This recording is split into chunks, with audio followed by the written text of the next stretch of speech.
So I'm going to give you some time to start on this one again. I want you to find the explicit equations. This is the working with these functions and putting functions inside of functions is good algebraic practice.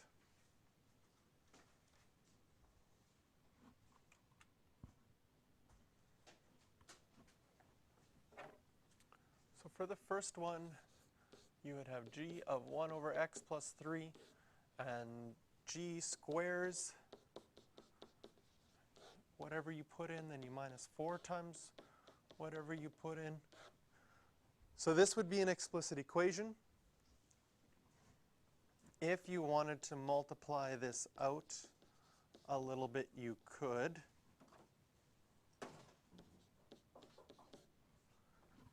And if you wanted to get it as a single fraction,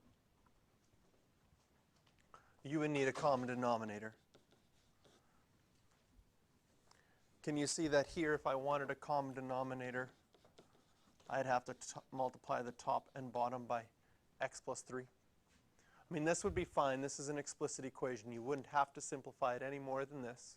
But if you wanted to, because you really wanted to graph it or something, then you would have 1 minus 4x minus 12 over x plus 3 squared, which is minus 4x minus 11 over x plus 3 squared.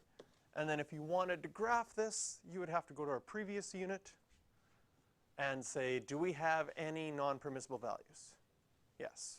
X can't equal negative 3. So that's going to be for your domain, because this question did ask us to state the domain. So the domain of this one is going to be everything but x can't equal negative 3.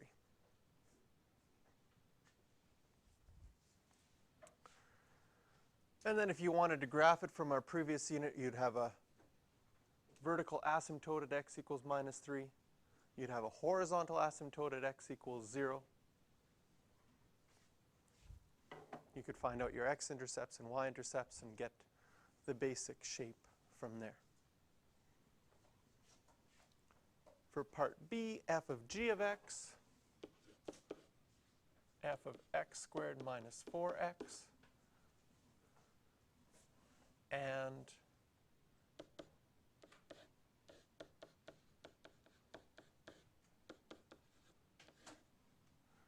plug that into f. And the bottom factors to x minus 3, x minus 1. So the domain here, x can't equal 3, and x can't equal 1.